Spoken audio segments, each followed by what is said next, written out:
ሰላም ተናስተን ውድ ደቡብ ሜር ቤተሰቦችና ተከታታዮች ዛሬ በየቀኑ ቦለቄዎችን ብንመገብ በሰውነታችን ላይ ምን አይነት የጤና ጥቅሞችና የጤና በረከቶች ይኖሩታል ብለን እንመለከታለን። በአንዳንድ አካባቢዎች ቦለቄ በአንዳንድ አካባቢዎች አድንጓሬ ተብሎ ስለመጠራው አዝርዕትና ጥራጥሬ እንመለከታለን። በኩሽናችን ውስጥ አንድ ቀላል ምግብ ብነግሮትስ የደም ግፊትን ሊቀንስ የሚችል ስኳርን ሊጠብቅ የሚችልና እንዲሁም ደግሞ ልባችን ሚዛን ሊጠብቅ የሚችል የረጅም እድሜ እንዲኖር ሊረዳን የሚችለውን አዝርዕት እንመለከታለን። ቦለቄዎች ብዙውን ጊዜ ችላ የሚሉት ትሁት አዝርዕቶች ውስጥ አንዱ ናቸው። በየቀኑ ልባችንን ከመጠበቅ አልፎ ኃይለኛ ከሆኑ ምግቦች ውስጥ አንዱ ናቸው። ዛሬ በየቀኑ ቦለቄዎችን ብንጠቀም በሰውነታችን ላይ ምን አይነት የጤና ጥቅሞችና የጤና በረከቶች ይኖሩታል የሚሉትን በዝርዝርና በሳይንስ በተደገፈ መረጃዎችን እንመለከታለን። በዚህ ቪዲዮ ውስጥ ከምንመለከታቸው ቦለቄዎች ምንድናቸው፣ እንዲሁም ቦለቄዎች የሚሰጡንን የጤና ጥቅሞች በእያንዳንዱ የሰውነት ክፍሎቻችን የሚሰጡንን በረከቶች፣ በሶስተኛ ደረጃ ደግሞ ቦለቄዎችን በየቀኑ እንዴት መመገብ እንዲሁም ደግሞ እንዴት ማዘጋጀት እንደሚቻልና የአዘገጃጀት ዘይቤዎችና ዘዴዎችን እንመለከታለን። በአራተኛ ደረጃ ደግሞ ማን ጥንቃቄ ማድረግ አለበት እና ማን መመገብ የለባቸውም የሚሉትን እንመለከታለን። ይህ ደቡብ ያለው ውስብስብ የሕክምና ርዕሶች ወደ ተግባራዊ ምክር መንከፋፈልበት እኔ እንደተለመደው ስለ ጤናችሁ አዘጋጅ ሐኪም ደቡብ ነኝ። ከሉፊት እንደተለመደው ደቡብ ይሄንን ሰብስክራይብ ሼር ማድረግ እንዳይረሳ፣ ለወዳጅ ለጓደኛ ሼር አድርጉልን። የትምህርት ለብዙዎች እንዲደርስና ብዙዎች እንጠቀም ማለት ነው። ስንቀጥል ቁጥር 1 ላይ ቦለቄዎች ምንድናቸው ከምንለው እንነሳ። እንግዲህ ስለ ቦለቄ ወይም አድንጓሬ ስናወራ በዓለማችን ላይ ከ13 በላይ የሆኑ ዋና ዋና ዝርያዎች ቢኖሩትም በዋነኝነት በሀገራችን ቀዩ ወይም ድብልቁ እንዲሁም ደግሞ ጥቁሩ እንዲሁም ነጩ በብዛት ይገኛል። የተለመዱት ቦለቄዎች በዓለም ዙሪያ ለምግብነት ወደ 28 ሚሊዮን ቶን በእለት ጥቅም ላይ ይውላል። በተለይም በዋነኝነት በህንድ እንዲሁም ደግሞ በሰሜን አሜሪካ እንዲሁም ደግሞ በሴንትራል አሜሪካ ጥቅም ላይ ይውላል። ይህ በተለይም በደረቅ ወይም ደግሞ በጥራጥሬ መልኩ እንዲሁም ደግሞ በአረንጓዴ በእንጭጩ ወይንም ደግሞ ሳይበስል ማለት ነው በሀገራችን ፎሶሊያ እየተባለ በጥቅም ላይ የሚውለው ማለት ነው። ለወጥ መስሪያነት በግብዓትነት በብዛት የምንጠቀምበት ማለት ነው። ቅጠሉ አልፎ ተርፎም በአንዳንድ የዓለማችን ክፍሎች ላይ እንደ አትክልት ምግብ ላይ ይውላል። እንዲሁም ደግሞ አልፎ ተርፎ ገለባው በመኖ ጥቅም ላይ ይውላል ማለት ነው ለእንስሳት። በምድራችን ላይ ከፍተኛ ፋይበር ካላቸው ጥራጥሬዎች ውስጥ አንዱ ነው ቦለቄ።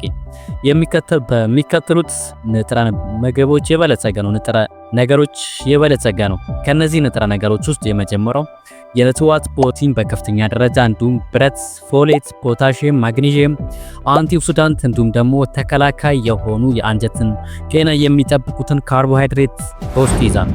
እንዲሁም ደግሞ ቦለቄዎች በሳይንስ የተደገፈ ተግባራዊ ምግብ ተብሎ ይጠራል። ይህም የአመጋገብ ኃይል አለው ስንል ሰውነታችን በጥንቃቄና እንዲሁም ደግሞ ሂል የማድረግ ባህሪ አለው ማለት ነው።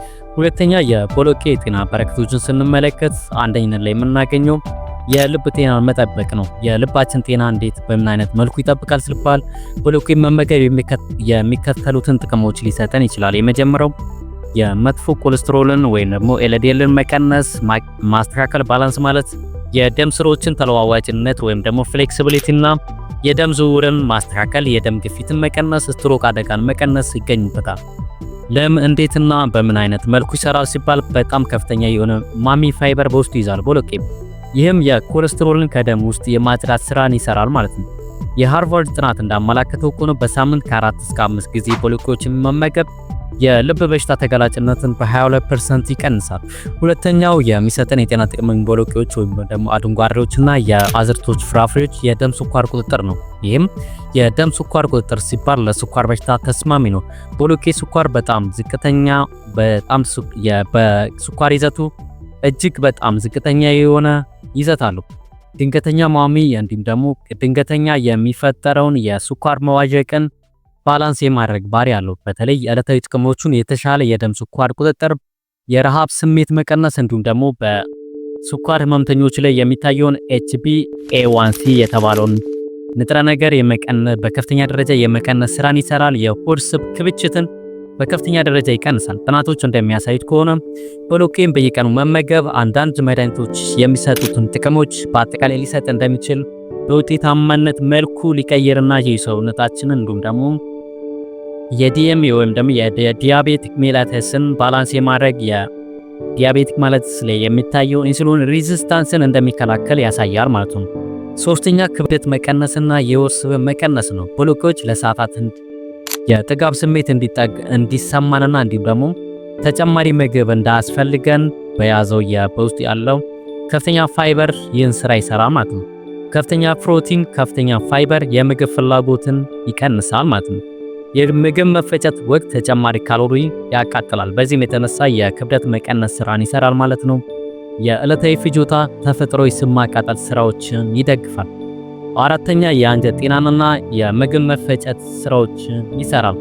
ሁለተኛ አንጎል ነው ማለት ይቻላል። አንጀታችን ቦሎቄ ለሆድ ባክቴሪያዎች እንደ ማዳበሪያ ሆኖ የሚያገለግል ችሎታ አለው። በተለይ በውስጡ ባለው ስታርች የሚከተሉ ጥቅሞችን ይሰጠናል። የተሻለ ምግብ መፈጨት፣ የሆድ ድርቀት መቀነስ፣ ጠንካራ በሽታ መከላከል ስርዓት፣ የካሎሪ ካንሰር ተጋላጭነት መቀነስ፣ በጊዜ ሂደት የሆድ እብጠትን መቀነስና የተሻለ የአእምሮ ጤና፣ የአንጀት ጤና ትስስርን ማዳበር ይገኙበታል። በተለይ የአንጀትን አሲድ ወይም ደግሞ የጨጓራ የጋስትሪክ አሲድን ወደ መላ ሰውነት እንዳይሰራጭ በመከላከል ይታወቃል ማለት ነው። አምስተኛ የአጥንትና የጡንቻ ጥንካሬ ይሰጠናል። ቦሎቄ በሚከተሉት የበለጸጉ ነው። በተለይም በማግኒዥየም፣ ካልሲየም፣ ብረት፣ በእጽዋት ላይ የተመሰረቱ ፕሮቲኖች የበለጸገ ነው። ይህም በአንዳንድ ሰዎች ላይ የሚከተሉትን ጥቅሞች ሊሰጠን ይችላል። የጠንካራ አጥንቶች መገንባት፣ የጡንቻ እድገት መደገፍ፣ የድካም ስሜት መቀነስ፣ ቀይ የደም ሴል ምርትን ማሻሻልና በመቀኔዎች ላይ ጤናን መጠበቅ ስራዎችን ይሰራል። በልጆችና በአረጋውያን ላይ ለነፍሰ ጡር እናቶች ላይ በተለይ ጠንካራ የአጥንት ጥንካሬ እንዲኖር ከፍተኛ የሆነ ሚናን ይጫወታል ቦሎቄ። ስድስተኛ የሰውነት መርዝ ማስወገድና መርዝ ማጽዳት የፀረ ኢንፍላማቶሪ ባህሪዎችን አሉት።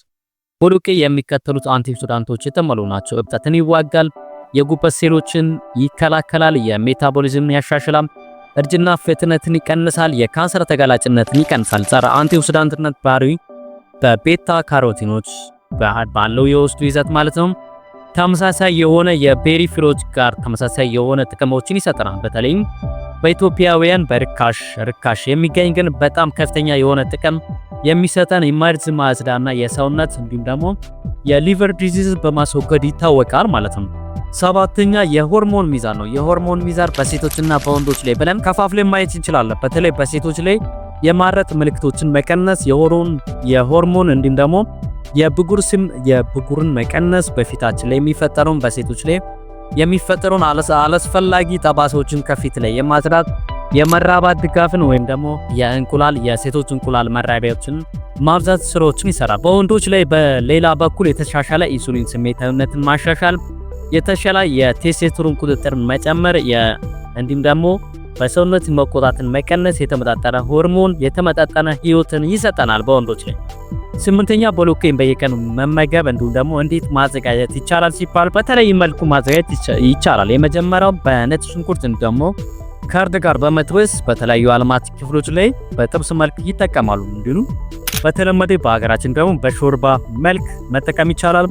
እንዲሁም ደግሞ በተለያዩ የዓለማት ክፍሎች ላይ በሰላጣ መልክ ወይም ደግሞ በሳላድ መልክ ተሰርቶ በምግብነት በተለያዩ ሆቴሎች ላይ ጥቅም ላይ ይውላል። እንዲሁም ደግሞ በአትክልቶች ጋር በመቀላቀል በጥቅም ላይ ይውላል ማለት ነው። እንዲሁም ደግሞ በተለያዩ የሀገራቶች ላይ